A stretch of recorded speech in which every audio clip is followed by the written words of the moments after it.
I think that this region in particular has one of the nation's richest agricultural heritages. And I think that in Philadelphia, you, a small producer, can have a big impact.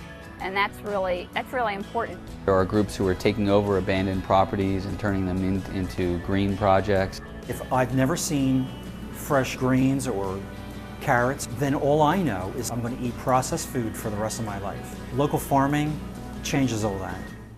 You buy it from me, I can tell you where I grew it. I can show you where I grew it. People are learning what the importance of local is, and they want to support their local farmers and local small businesses, and definitely keep their money circulating in their community. A lot of restaurants that are serving seasonal food, local food. You know, this whole local sustainability thing is not just a trend that's going away. This is not a gimmick. This is real life, and this is what people have done for generations and generations and generations. It'd be great to have every neighborhood have access to local food, and we're a long way from that. There's a lot of what they call food deserts, which is it's crazy when there's so much food that's grown within 10 miles of here. Access to fresh food means that you don't have these food deserts, that you have people from across a broad economic spectrum that have the ability to get foods that are seasonal, local. We have a very active local food movement here. I think Philadelphia was ranked really high in terms of farmers markets. There's a lot of the local food that's starting to get into bigger markets like supermarkets. I first learned about the food desert problem, and I didn't see the grocery industry embracing this problem. I thought that someone needed to be the one to show the industry and the world that this is a solvable problem. We want people in low-income and moderate-income neighborhoods to have more and more choices. A lot of people are taking kids from schools out to local farms to actually see where their stuff is growing.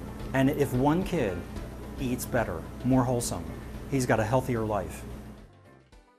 A group from Temple came here. They wanted to help the community to change their diet a little bit because nobody was selling fruits or vegetables. So I said, sure, I'll try it. Kids will grab an apple now. Before, they will grab a bag of chips. They don't have to go far away to get these things. They just go to the corner store. If I can be part of changing the environment so that people have access to something as basic a necessity as food and plants and community, then I've done my job for the day. Teens for Good is a youth-led community garden and farming business. Teens for Good grows fresh, local, healthy produce to sell at local restaurants, corner stores, making food accessibility in low-income neighborhoods a little easier to get to. Feels real good because you're walking through the market and you say to your mom, "Hey mom, I helped growing up that," So it's a wonderful experience. By keeping agriculture in the community, it gives you endless amounts of possibilities. We grow our own food and then we harvest it and then we sell it to the people. The profit goes right back into the community. We want to make people realize that this is not a movement of sorts, it's a common sense thing. We want to feed people, we want people to have access to clean, fair food. Think about the quality aspect of foods. Good vegetables that we have here. I mean, you got a little taste of everything in Philadelphia. Local is the backbone of what makes the Reading Terminal Market great. Our slogan is fresh and local every day. It's a place for people from all walks of life, all income levels, class and ethnic backgrounds come to shop for food. It supports the environment, and it makes our city and our region a better place to live. We all want to be healthy and we all want to live long lives, and the key to that is clean, fresh vegetables and fruits, clean produced meats, free of hormones. It makes people more connected with where their food comes from, and I think that when you have peace of mind of where you're getting your food, then you can be happier.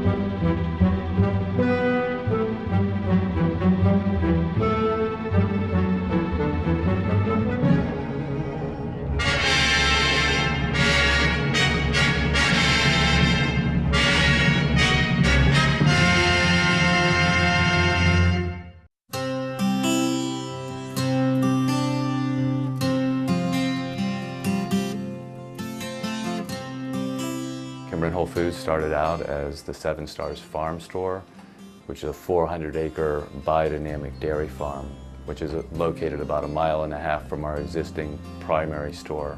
Kimberton Whole Foods is a really homegrown for grocery stores that started in Kimberton. It is locally owned and does a lot of support of local farmers and organic foods, non-genetically modified foods. When we can, we look to buy everything we possibly can local. That's just buying directly from the farm. We have an opportunity to work with a cooperative that pulls from a lot of different farms in the Lancaster County area. I think one of the reasons it's important to buy local, especially when it comes to, I'll just take one thing, for instance, meat. I deal with a lot of the meat that comes into the store, and we of course get meat that comes from other places in Pennsylvania, but we also get beef from a farm called Weaver Valley. They bring us 1 cow at a time, so we order 1 animal. That means only 1 cow is killed. It's butchered according to our order, and then we sell that 1 cow.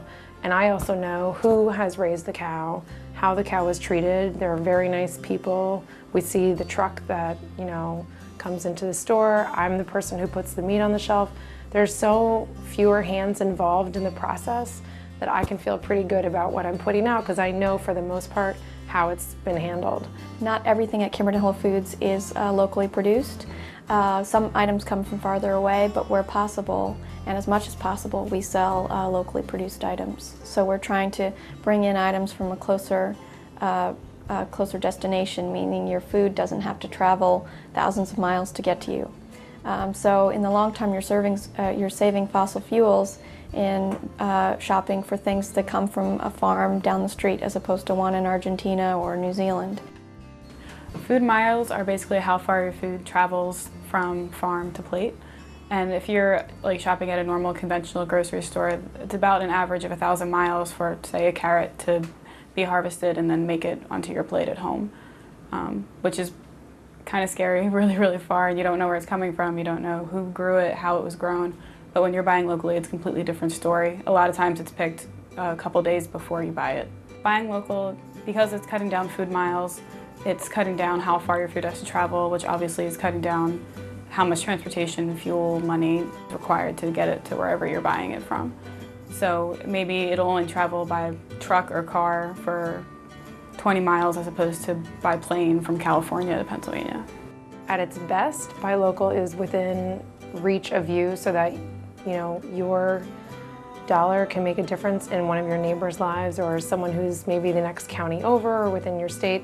But I think it's nice, buy local can be trackable. I can see my money going into something that's going to generally affect your community around me. Buying local food keeps money in the community, whether it's local food or locally made products of any kind. And if they're owned by people in that community, the money then doesn't get siphoned away to some corporate headquarters elsewhere in the country. So it enlivens our local economy because the people who are receiving that money, especially all the way to the top, are more likely to spend it in the community versus someplace else. Living green definitely starts with food because it's the most basic necessity. You put it into your body, so whatever is on that food or whatever that food eats, if you eat meat, is going into you. So I think it's something that you need to be hyper aware of, and most people just don't even really think about it. They just go down the street. But if you really do think about it and do some research, some of the stuff that's in food can be kind of scary and uneasy. But if you come to a place like Kimberton where it's local and it's local people and they know where their food is coming from, it's a completely different story. I think it's really important to know where your things are coming from. If you know the farmer or if you know the person who buys from that farmer, you know how it was raised or you know how the vegetables were cared for, you know if they're spraying or not spraying, things like that. So I think as much information as you can know about what you're putting in your body is important.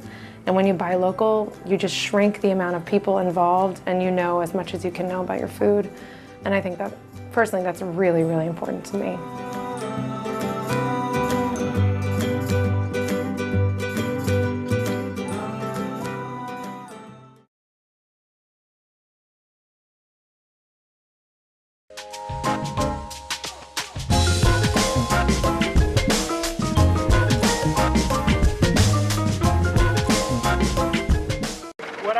do is, with the hand that's not planting, I just kind of pull it and I just feed the hand that's planting.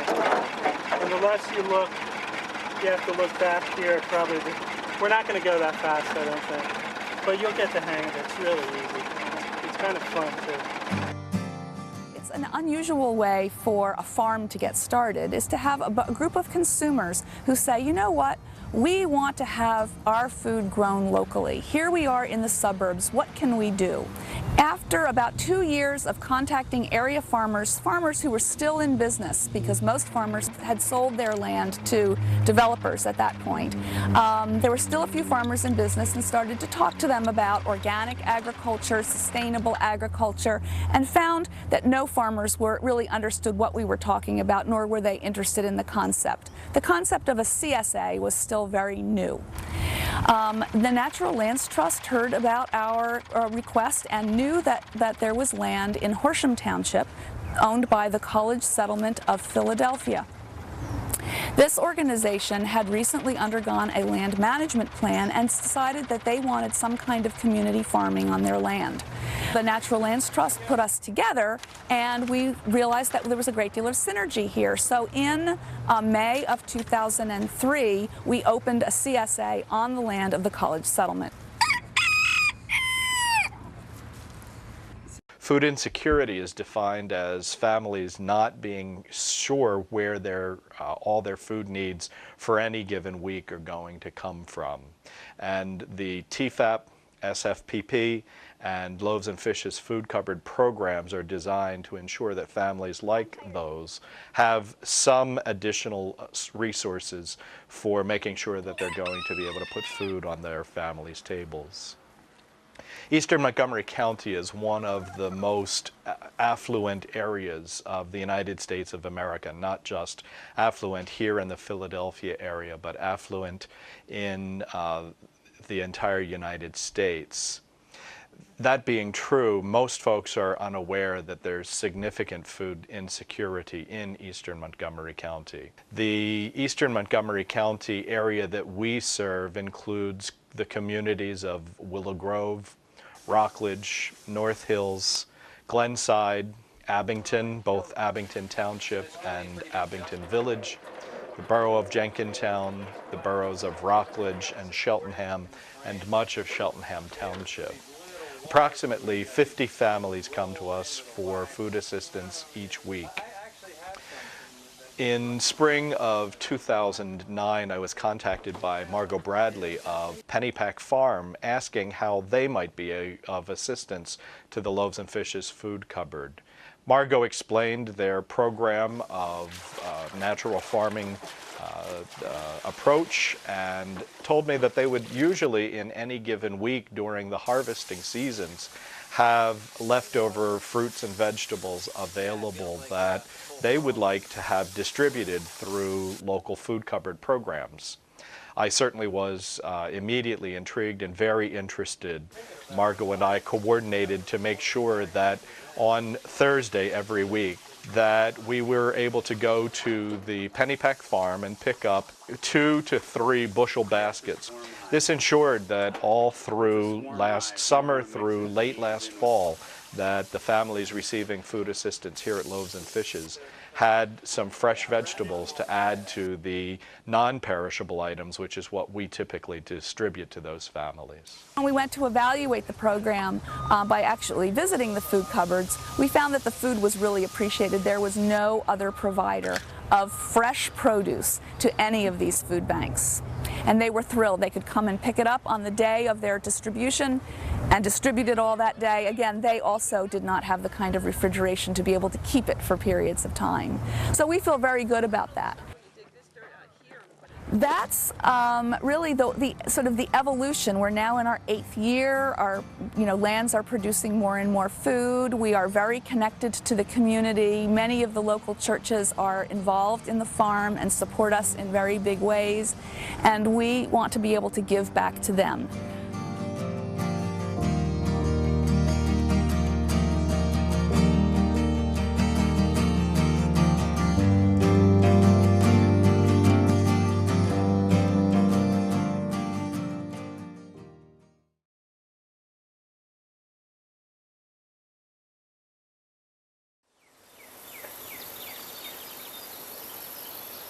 Dad, what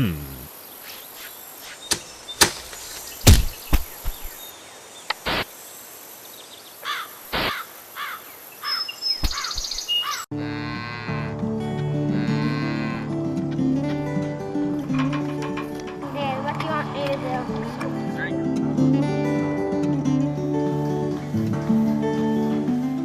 My name is Sean Sealy, and I live on Milky Way Dairy Farms. I'm the son of Kim and Ann Sealy, and my grandpa and my dad are in partnership on this farm.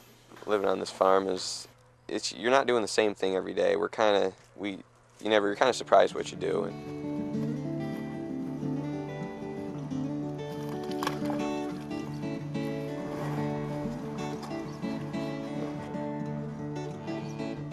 The farm started out, my grandfather first moved here in 1928, and it was a horse farm at that time. The farm changed dramatically in the 50s and 60s and as did a lot of farms. That was the age of mechanization and chemicals, and productivity was the real buzzword, and our farm changed from the simple farm that was very sustainable to a more mechanized, more chemically dependent farm.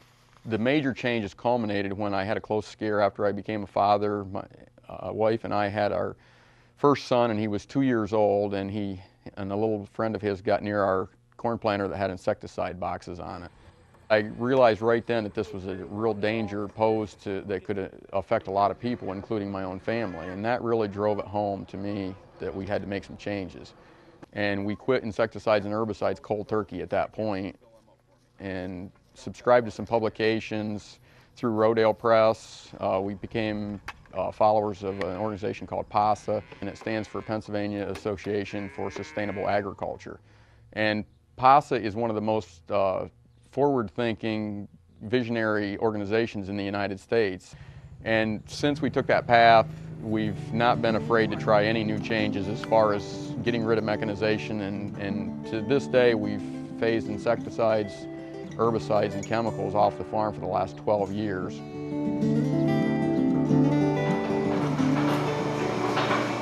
The way our family's now taking our path, I think it makes me feel about the environment.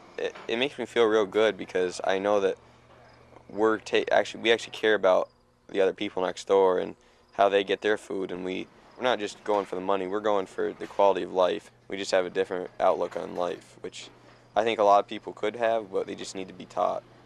Probably the sustainable way is more like we used to do anyhow, right. And so there's no chemicals. We've had a lot of changes, and I guess it's maybe swing back that way for the small farmer. For the small farmer, it probably is the best way to stay in business. Because they're just losing, I mean, now they're all eating, but they aren't. They weren't interested at all this morning. Right, that's not their first choice anymore. Because of the changes that Kim has made in the farm, it's now become fun. You know, right. Some of the older ways when Sean was little, Sean couldn't go with his dad that much, whereas Dane has been able to trail right along, and you know, it should be fun.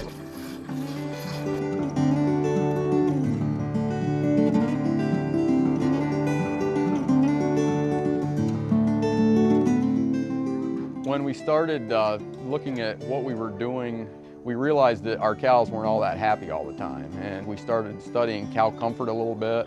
3 years ago we started grazing corn, and I'd read some articles and talked to some people that had tried it, and we planted a cornfield solely to let the cows graze that. And lo and behold, when we let the first 70 cows into the cornfield, some of the cows went right into the corn and couldn't believe that they were in it, and some of the cows went around the edges of the field and ate the grass along the fence rows. Sustainability is all about taking your resources that you have and making them go on forever. And by not trying to overcome the forces and the elements and the weather, the things that we can't change, it has reduced our stress and also reduced our cow stress. Some modern technology is producing food that is somewhat empty. It has empty calories, that doesn't have the broad range of micro and macronutrients that can be possible when your animals are fed the diet like we're feeding them. A true farmer's legacy should be how their family turns out and how their kids grow up and the kind of food that they pass on through the food chain. And if we're not doing as good a job of that as we can, then we're not doing our job.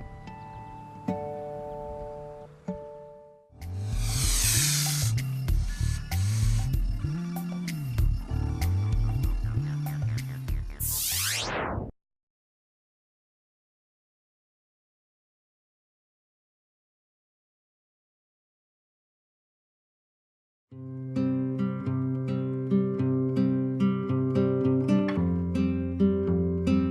am Brad Grunow, the founder and president of Brad's Raw Chips.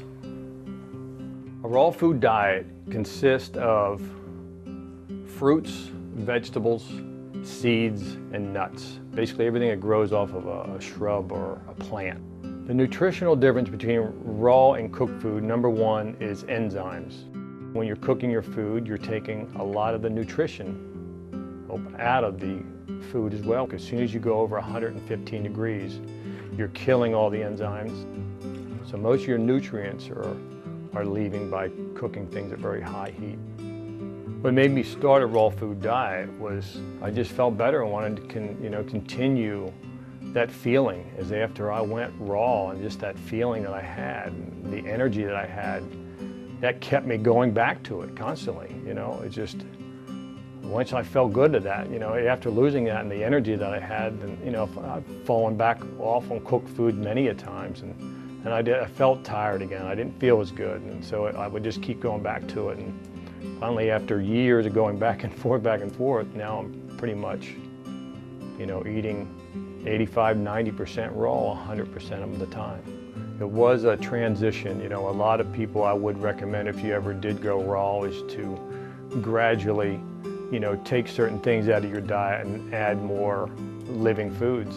I don't know, it's kind of not the way I do things. I kind of jumped right in it with both feet. From one day I was eating the American Standard Diet, next time I'm just eating 100% raw. And by doing that, you go through a little bit of a detox, where you're, I'm kind of, my face was breaking out. I was, I'd get flu-like symptoms, for the first couple weeks. It was tough, and you just got to stick it out and get over that hump, because that's the first thing that I see so many people do is like, they'll go and then they start feeling sick a week later and like, oh my God, I'm not getting enough protein or something. I'm like, no, just bear it out, And it's a lot of people, it's just very tough to kind of bear that out. Using local foods is very, very important today for many reasons. It's helping your locals, cutting the carbon footprint down to bring all the vegetables to you, or stuffing, trucking and shipping, and just helping our local farmers, which is another area that's growing 20% a year. The farmers are coming back into play right now. And it is the healthiest way to get the vegetables, especially organic farmers that are not spraying pesticide, which is nothing but poison on your food, and that's what a lot of the farmers are going back to. They're starting to realize that, the benefits of fruits and vegetables, and, so anything you can do to support a local farmer. The number one thing I hear is protein. Everybody feels there's not enough protein in the raw food diet. That's what they hear. But there is a lot of protein, especially in my chips. There's because of the buckwheat groats, which is nothing but protein and fiber. And I get a lot of protein from sprouts in my green smoothies, and there's protein in everything. There's thousands of ways to take raw vegetables and come up with different concoctions to make stuff that is so good that we're just not used to doing. So besides taking care of me, it gives me a ton of energy. I'm never, tired laying on the couch like that, like I used to. Just, I just felt like, it just helps my complexion, my weight. It just makes me feel better, totally. Just make me feel better by not having the weight, and just lots more energy. That's the biggest thing, just a lots more energy. I think the one thing that everybody should know, it is a very fast growing movement right now. It's growing very, very rapidly. Even though the raw food movement is a very small, less than 1%, but it's growing 20–30% a year right now. Since I got into it, I've seen how it's grown so much from 3 years ago to today. With this whole local and the farms and eating local foods, and it kind of just helped that whole raw food movement. It's going back to the local farmers and, just sticking to your community and kind of helping out your neighbor and growing good fruits and vegetables and going to farmers markets and being a community again, helping your neighbor.